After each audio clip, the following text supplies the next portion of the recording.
Bangga Magelang berikan solusi. Ruang rambutnya Wong Magelang, merumuskan visi di Magelang TV. Hanya di Bangga Magelang, ruang rembuknya Wong Magelang. Salam jumpa pemirsa, bagaimana kabar Anda? Sebuah proses perjalanan kehidupan memang panjang dan tak mudah. Selalu ada tantangan, harmonisasi kehidupan untuk mengkristalkan seseorang menjadi sosok pribadi yang utuh. Selalu ada teman, karena memang tak sendiri. Selalu ada yang setia untuk mendampingi. Pemirsa, siapakah yang setia mendampingi? Kita akan berbincang dengan sosok yang istimewa, cantik, anggun, dan spesial menurut saya. Beliau adalah Ibu Hajah Niken Ikhtiyati. Beliau adalah sosok di balik figur Dr. Aziz. Pemirsa, bersama saya Putri Rahmadani, kita akan berbincang. Inilah ikhtiar di balik layar. Bangga Magelang, ruang rembuknya Wong Magelang. Merumuskan visi di Magelang TV.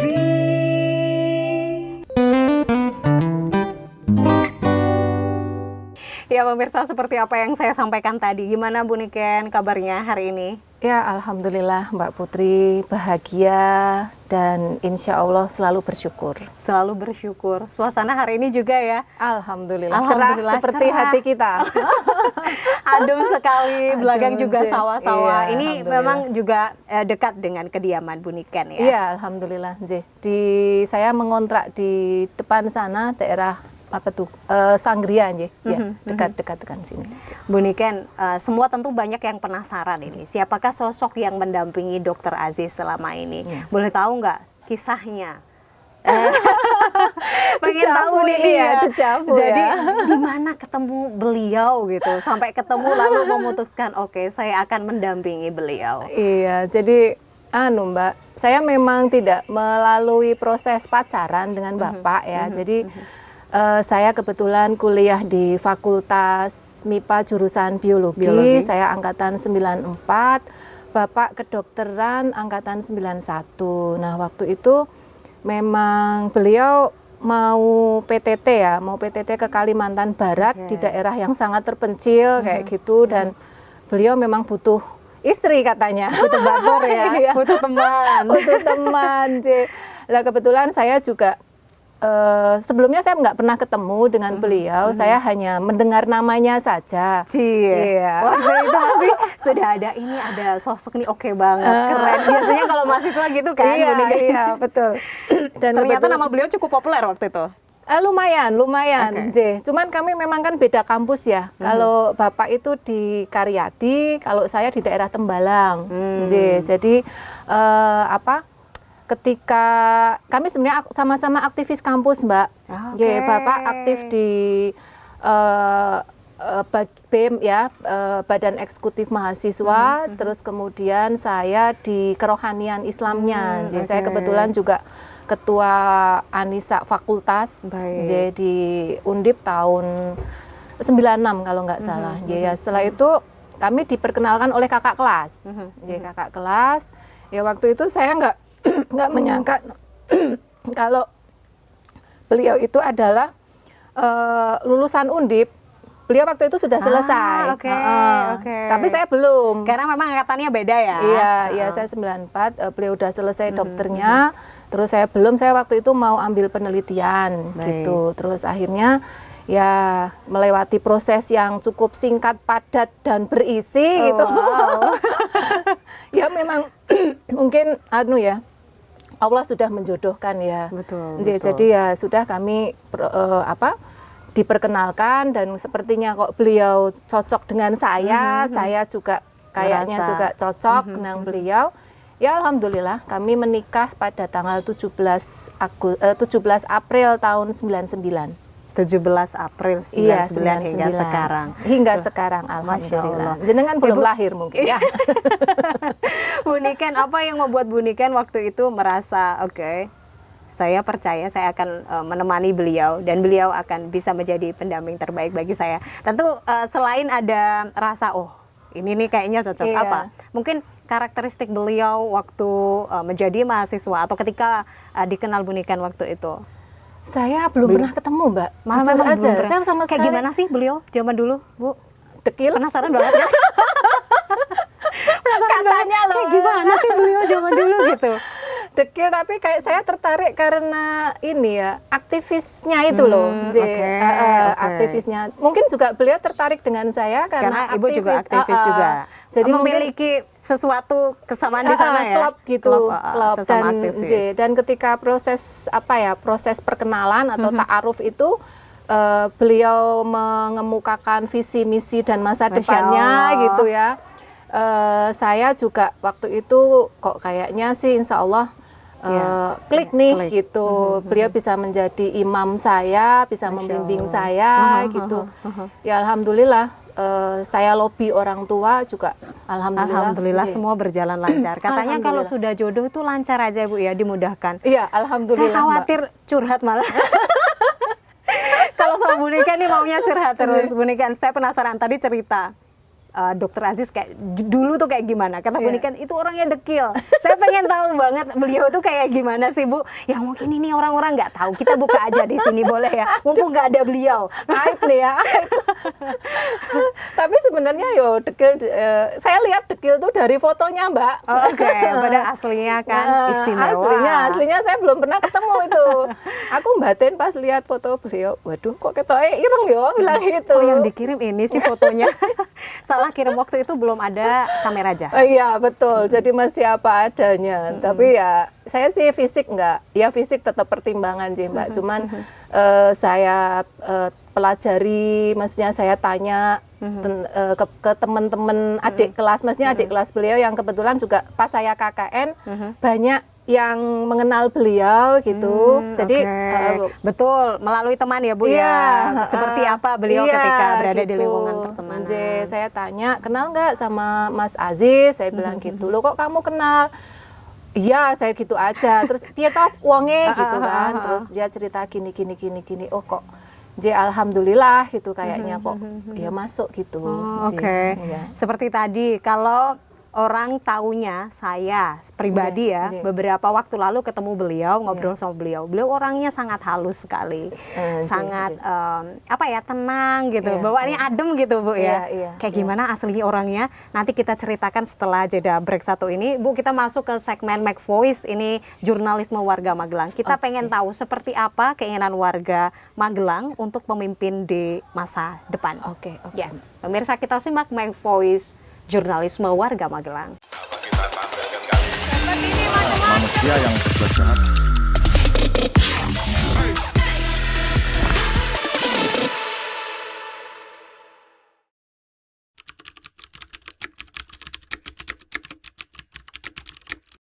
Saya kira bagus sekali. Dibilang cukup ya cukup, dibilang kurang. Cukup bagus ya kerjanya. Karena terlihat dari tatanan kota yang cukup bagus. Pedagang-pedagang juga fasilitas pengaturan daripada pedagang cukup rapi. Masalah ekonomi yang bikin wira swasta pekerjaan itu kalang kabut, kurang banyak kerjaan, ekonominya lemah. Kota terlihat indah, nyaman, mungkin ya termasuk salah satu kota terbersih di Jawa Tengah ya.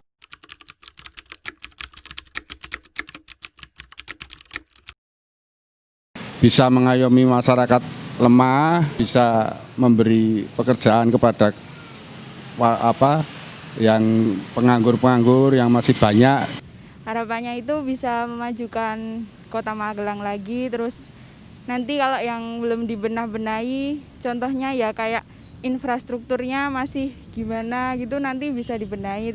Harapan saya untuk calon wali kota Magelang pokoknya lebih baik dari yang kemarin. Kalau harapan saya untuk wali kota Magelang untuk ini, moga-moga bisa menjadikan kota Magelang lebih maju lagi dan istimewa lagi. Harapan saya untuk pemimpin yang akan datang, semoga lebih amanah lagi, lebih maju lagi, dan lebih untuk kedepannya kota Magelang semakin maju untuk menjadi kota jasa yang paling the best. Menambah fasilitas yang bisa memungkinkan masyarakat untuk dari kesehatan, pendidikan dan sebagainya. Iya, tukang becak yo di carane Jawa niki saged dopeni ngoten.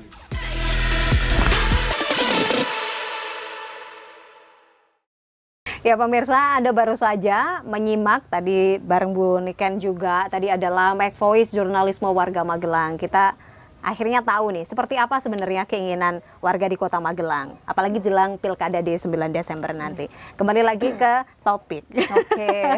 Inilah ikhtiar di balik layar. Sosok Ibu Niken adalah seseorang yang tentu setia menemani dan yang paling mengenal beliau selain orang tuanya ya. Iya. Ibunya. Dan ya tentu saja selain orang tuanya. Nah tadi Ibu Niken sempat bercerita, kalau saya memahami ketika ngobrol bersama beliau itu orangnya sangat tenang sekali.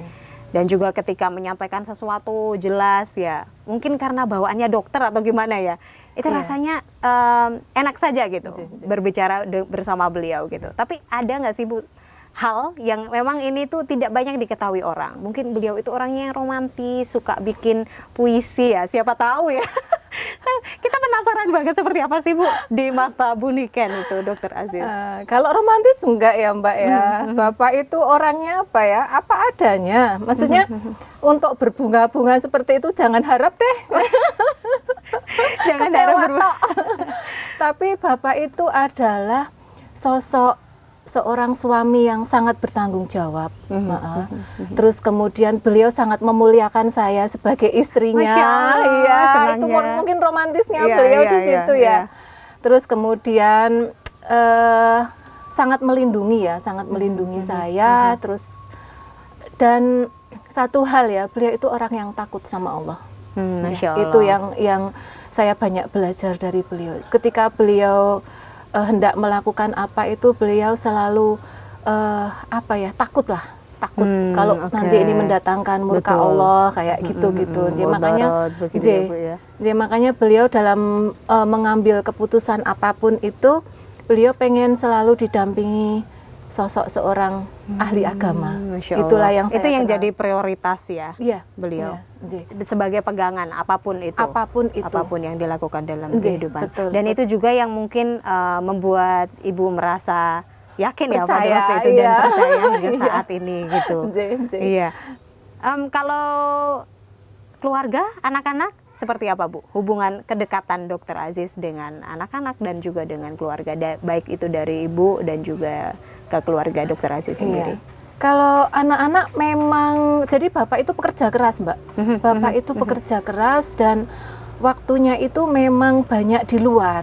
Iya, jadi mungkin secara secara hubungan emosional itu memang anak-anak memang deketnya Ibu dengan ya? emaknya ya, dengan ibunya. Karena memang Bapak sudah men-setting ketika awal mau menikah dulu saya memang tidak boleh bekerja. Itu hanya untuk menemani beliau dan mendampingi dan juga membesarkan itu ya. anak-anak. Mendidik secara langsung ibaratkan. Betul. Jadi tapi kalau misalnya kayak besok ya hari Jumat ada bungsu saya kan besok mau ulang tahun gitu. Bapak tetap sempatkan untuk yuk kita bareng-bareng makannya sederhana aja. Betul. Ya itu aja sih kayak beliau gitu. sangat sederhana. Apa sih Bu makanan favorit beliau? Pecak. Penasaran aku. Pecak Mbak. Mungkin karena pecak ikan beliau suka. Apa yang ini ada sejarah mungkin di balik pecak ikan itu? Apa ya? Ya mungkin karena sudah lama hidup di Pantura ya. Iya, jadi lidahnya sudah kecampur. Iya, Bapak itu sangat subhanallah, sangat gampang sekali dikasih dahar apapun beliau. Masya Allah. Oke, makanya genduto itu. Efeknya. Efek karena dimuliakan oleh istri juga begitu. Alhamdulillah lah, maksudnya untuk dahar beliau nggak rewel, terus senangnya pecak ikan ya, pecak ikan. Dan beliau sangat suka makanan favorit keluarga besar saya. Jadi sambal tauge itu Mbak. Itu saya juga suka Bu. Iya itu. Itu bikin kulit kita jadi awet muda. Benar, dan anaknya banyak loh nanti. Jadi sama tempe goreng, sama pindang panggang itu ikan yang diasap terus digoreng itu beliau sangat suka itu. Lalu hari ini Bu Niken masak apa? Saya nggak masak. Karena sibuk ketemu kami nih kayaknya. Jadi kebetulan saya sama Bapak juga lagi puasa ya. Jadi saya juga nggak masak lah kalau di sini. Berarti ya nantilah sekalian waktu berbuka puasa ya Bu ya. Insya Allah. Bu Niken tadi sempat sedikit cerita background Bu Niken adalah biologi MIPA. Lalu aktivitas-aktivitas yang dilakukan Bu Niken mungkin dalam waktu-waktu yang dekat ini ada kegiatan-kegiatan yang berkesan bagi Bu Niken terkait lingkungan atau hal-hal itu ada Ibu? Jadi saya melihat beberapa waktu yang lalu itu saya ke daerah Kiringan Baru Mbak. Itu ada sebuah kampung pemulung. Ya, itu juga saya lihat kondisinya juga orang Magelang tidak akan menyangka bahwa di situ ada kampung pemulung. Saya ya banyak hal ya sebenarnya berkaitan dengan permasalahan sampah juga, permasalahan sampah itu kan sangat mengganggu lingkungan hidup gitu ya. Saya tuh hanya berharaplah dengan nanti kalau misalnya Allah memberikan kesempatan ke Bapak itu lebih ke ini ya, mencintai lingkungan, lebih peduli terhadap lingkungan. Bumi Pertiwi. Iya, betul.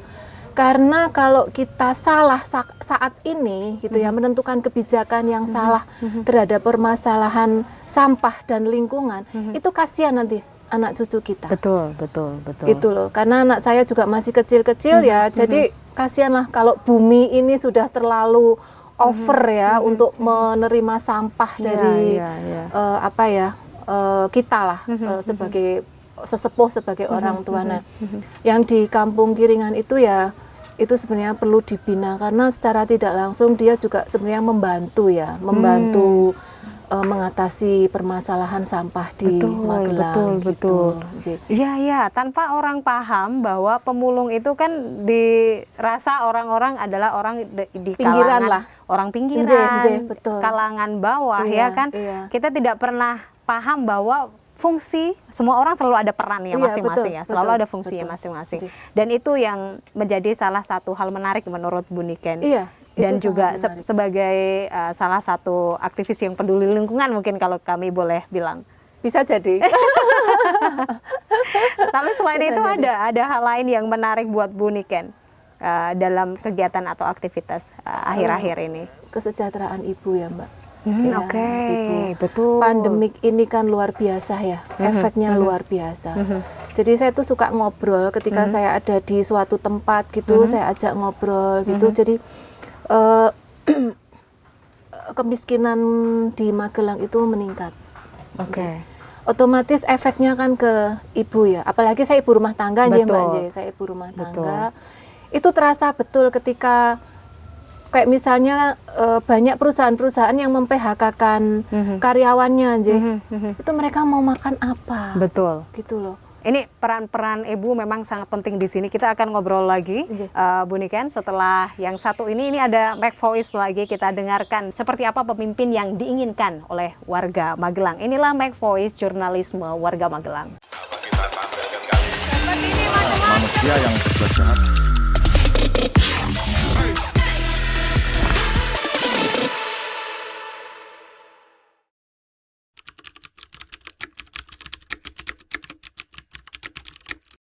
Kinerjanya bagus. Perkembangannya memang sudah bagus. Kurang maksimal ya. Baik-baik saja.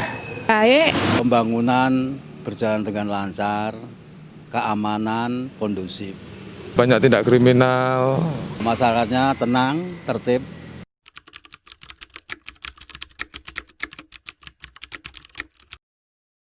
Ya berharap lebih baik lagi daripada kondisi sekarang. Memperhatikan rakyat kecil, orangnya pun harus amanah, jujur, mengutamakan rakyat kecil dan adil dan jujur gitu. Jujur dan adil dan memajukan pemerintahan untuk masyarakat Kota Magelang. Menjadikan masyarakat di Kota Magelang ini menjadi yang terbaik. Kesejahteraan masyarakat menengah ke bawah semakin diperhatikan. Aktif dengan masyarakat kecil dan mengangkat pengangguran kan banyak sekarang, terus supaya bisa diangkat menjadi pegawai di lowongan kerja lah, dicarikan lowongan kerja. Bisa membimbing rakyat dan bisa sama tengkulak tulang pembakul ini tidak ada risiko apa-apa, bisa dilindungi semua.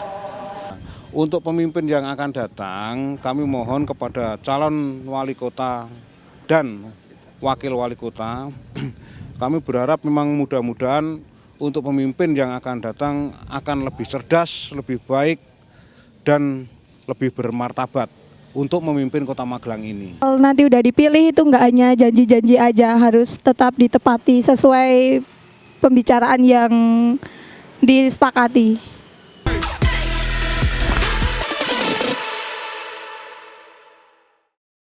Ya pemirsa, Anda masih bersama kami di Bangga Magelang, ruang rembuknya Wong Magelang. Kita lagi rembukan.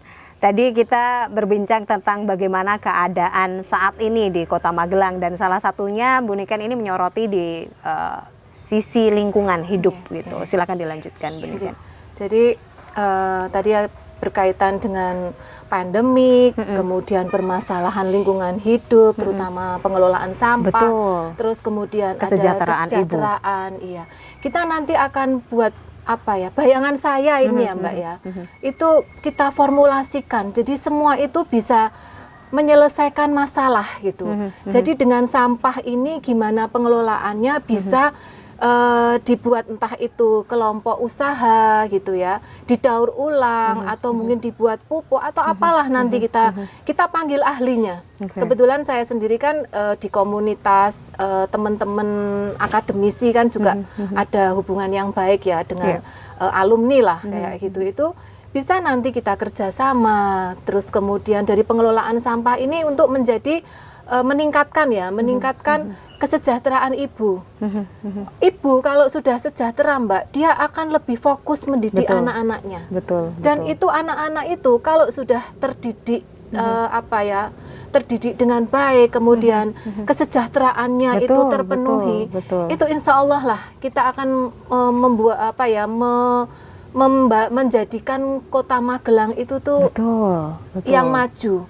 Bukan Magelang itu yang magel gitu ya, enggak. Tapi kita terus maju. Betul. Seperti tadi Mbak Putri ya, ngendiko bahwa Magelang itu malah lari ke Jogja, Semarang, Jakarta, ya kan. Orang-orang yang Magelang yang ada di Magelang terus pada kalau bahasa Pantura boro Mbak, boro hijrah mencari ke penghasilan di tempat-tempat lain. Itu memang banyak yang sukses gitu. Tapi untuk mereka kembali ke Magelang dan membesarkan ini ya. Iya, dan membangun Magelang lah. Betul. Itu sepertinya kok belum ya. Belum. Nah, nanti kita buat orang Magelang, orang Kota Magelang akan bangga dengan Magelangnya. Iya, akan bangga dengan Magelangnya, dan juga siapa lagi memang ya Bu ya? Iya. Kalau bukan orang Magelangnya sendiri, mulai dari semua produk-produk lokal, kemudian dari kehidupan dan juga lingkungan sekitar.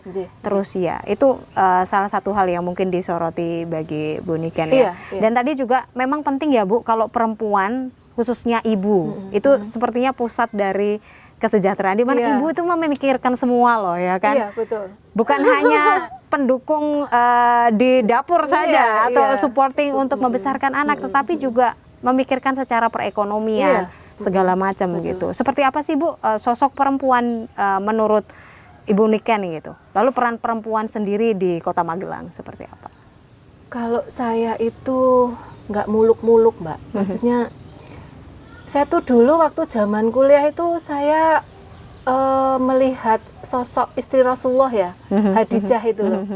Itu beliau luar biasa. Itu boleh dikatakan idola dan inspirasi buat saya. Jadi beliau itu mendampingi suami itu dari nol ya. Dari nol. Bahkan waktu itu beliau sudah sukses ya. Iya. Kan? Beliau sudah sukses, matang kayak gitu. Beliau rela kembali nek boso Panturai ngecake ngecake kebutuhan suaminya, mendampingi ketika suaminya terpuruk, ya kan, beliau bisa membangkitkan semangat lagi, mendidik putra putrinya juga luar biasa gitu. Dan beliau juga, saya kenapa dulu jadi dulu saya sebenarnya pengen masuk ke farmasi UGM Mbak, karena bayangan saya itu dulu almarhum papa saya itu bilang gini, kowe kudu duwe apotik gitu. Ya, jadi saya pikir saya punya usaha apotik yang saya tuh nggak harus keluar dari rumah gitu ya. Ya seperti itu, tapi ternyata memang Allah tidak menentukan saya di sana, tapi saya alhamdulillah tetap punya apotik. Betul, saya juga barusan ngomong gitu. Ada cara lain gitu ya. Betul. Allah memberi cara lain dengan ini. Ada, tanpa kamu harus mengambil jurusan itu. Iya, ada caranya. Betul. Ada cara yang lain dan memang wah kita tuh kadang nggak ngerti kok. Ya. Jalan yang Jadi seorang, balik lagi kalau menurut saya seorang istri, ibu itu ya memang dia harus cerdas ya, cerdas dalam semuanya. Cerdas melihat situasi, cerdas melihat apa ya, suami itu gimana gitu ya Mbak ya. Karena memang rusaknya sebuah tatanan itu tuh dari wanitanya gitu. Jadi nek pengen merusak sebuah bangsa, rusaklah perempuannya gitu. Makanya ibu ini memang harus betul-betul punya perhatian khusus gitu. Dia harus matang secara mental, secara spiritual dan secara jasad, itu semuanya harus matang dan terpenuhi dan sehat gitu. Dan insya Allah kalau seorang ibu sudah dalam perempuan ya, sudah dalam posisi seperti itu, untuk perempuan yang normal loh dia itu tidak akan kemana-mana lah. Betul. Sebenarnya kebahagiaan seorang perempuan itu apa sih? Kan ketika dia sudah bersuami, mendapatkan suami yang baik gitu kan, anak-anak sing manut gitu kan, yang soleh kayak gitu. Ya itu aja sih Mbak, harus terpenuhi kebutuhan mental, spiritual dan jasadnya. Gitu. Memang tak mudah ya Bu ya, banyak tantangan, apalagi saat ini. Tadi sempat cerita di mana kondisi pandemi ini, peran ibu ini bukan hanya triple lagi, gitu, berkali-kali lipat. Jadi bukan hanya nanti memikirkan ketika ibu tadi bercerita suaminya di PHK, ini gimana dapur harus terus ngepul gitu. Lalu anak juga belajar daring di mana beli kuota. Ibu ini tidak diajarkan untuk menjadi guru bagi anak yang harus membimbing ini selalu siapa yang memikirkan akhirnya gitu, ya kan Bu? Gitu. Lalu apa Bu? Mungkin motivasi atau hal-hal yang ingin disampaikan kepada ibu-ibu atau perempuan yang berada di luar sana? Iya, mungkin dalam hal ini khususnya perempuan wanita di Kota Magelang ya. Jangan pernah berhenti untuk tetap bersemangat gitu ya. Harus tetap bersemangat dan nanti gini loh Mbak. Kita tuh pokoknya usaha, apapun kita tetap berusaha. Mentok apa, kita cari jalan lain. Mentok apa, kita cari jalan lain gitu. Nah itulah pentingnya seorang ibu yang cerdas itu, dia bisa menyelesaikan masalah, nggak hanya ngomel-ngomel, mengeluh gitu ya. Suaminya sudah pusing, nggak dapat kerjaan, pulang nggak dapat duit, diomel-omel-omel. Ya harus gimana ya? Ya ini aja lah. Tetap semangat dan tetap mensupport suami. Betul. Misalnya ya, kalau saya lihat melihat teman-teman saya, tetangga-tetangga saya melihat tuh orang laki-laki itu yang namanya bapak itu kalau sudah dipegang betul gitu ya, dilayani betul, semuanya terpenuhi, itu nggak akan lari kemana-mana kok. Ya. Benar. Dalam batas normal loh ya. Betul. Dia itu sudah di rumah. Nah kalau misalnya dia di rumah pulang udah kemrungsung, juk diomeli kayak gitu ya ngapain gitu. Udah istrinya pakainya daster tok ya kan, sisiran aja nggak pernah ya kan. Kok serem ya Bu ya? Mending cari yang lain toh gitu. Ya wis itu just ini aja sih. Ini sharing aja, memotivasi para perempuan di luar sana untuk tetap terus bersemangat apapun keadaan saat ini. Selalu ada jalan ya Bu. Betul. Terakhir apa yang ingin disampaikan kepada sosok yang istimewa, Dr. Aziz, untuk mensupport beliau, meskipun beliau tidak ada di sini? Silahkan. Ya tetap insya Allah kita on the track ya. Kita on the track ya, Mas Ageng. Saya manggilnya Mas Ageng. Panggilan sayang. Kita on the track, kita saling menguatkan bahwa tekad ini sudah kita sepakati bersama gitu, dan insya Allah lah kalau misalnya kita tetap lurus dan kita nyuwun sama Allah itu tidak ada yang tidak mungkin. Itu aja Mbak. Saya yakin suami saya lebih kuat daripada saya. Nek saya masih agak agak meleto-meleto sithik lah Mbak, wis jenenge wong wedok ya toh Mbak. Iya. Ya kalau beliau itu kekeh, tetap orangnya, istiqomah gitu.